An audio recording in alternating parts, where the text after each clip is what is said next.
पुण्यातल्या नामांकित कॉल सेंटरच्या पार्किंगमध्ये चाकूने झालेल्या हल्ल्यामध्ये शुभदा कोदारे या तरुणीचा मृत्यू झाला. अतिरिक्त रक्तस्राव झाल्याने उपचारांच्या दरम्यानच तिचा मृत्यू झाला.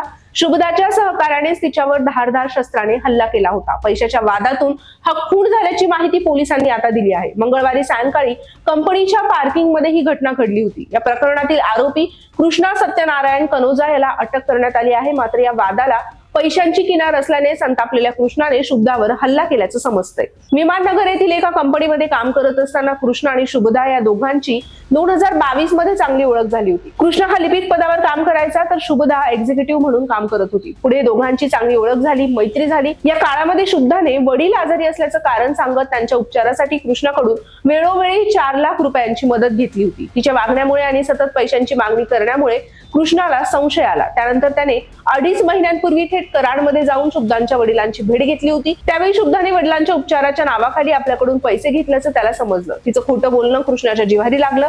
त्याच कारणातून त्याने शुभदावर चाकूने हल्ला केला. गंभीर जखमी झालेल्या शुभदाचा उपचाराच्याच दरम्यान मंगळवारी मृत्यू झाला. या प्रकरणी शुभदा हिची बहीण साधना कोदारेने येरवडा पोलीस ठाण्यामध्ये फिर्याद दिली आहे. त्यानुसार कृष्णा सत्यनारायण कनोजा याच्या विरुद्ध खुनाचा गुन्हा दाखल करण्यात आला आहे. कृष्णाला शुभदाची कामावर येण्या जाण्याची वेळ माहिती होती. शुभदाने आपल्याला खोटं सांगून पैसे घेतले म्हणून कृष्णाच्या डोक्यात मंगळवारी वेगवेगळे विचार थैमान घालत होते. शुभदाची त्या दिवशी 6:30 वाजताची ड्युटी सुरू होणार होती. त्यामुळे 6 वाजता ती बसने आली होती. अर्धा तास ड्युटीला आणखी वेळ असल्यामुळे ती एका मैत्रिणीसोबत कॉल सेंटरच्या पार्किंग मध्येच थांबली होती. कृष्णाने तिला बसमधून उतरताना पाहिलं होतं. दोघांची नजरेला नजर झाली. त्यांनी एकमेकांकडे पाहून स्मित हास्य सुद्धा केलं.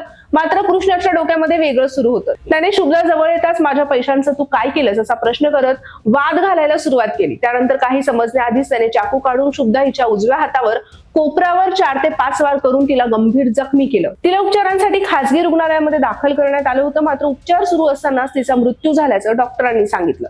पुण्यातील नामांकित IT कंपनीच्या पार्किंगमध्ये शुभदा कोदारे हिच्यावर सहकारी कृष्णा सत्यनारायण कनोजा याने हल्ला केला.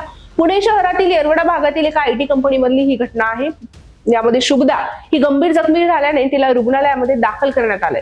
पण उपचारादरम्यानच तिचा मृत्यू झाला. या प्रकरणामध्ये पोलिसांनी आता कृष्णाला ताब्यात घेतलं आहे.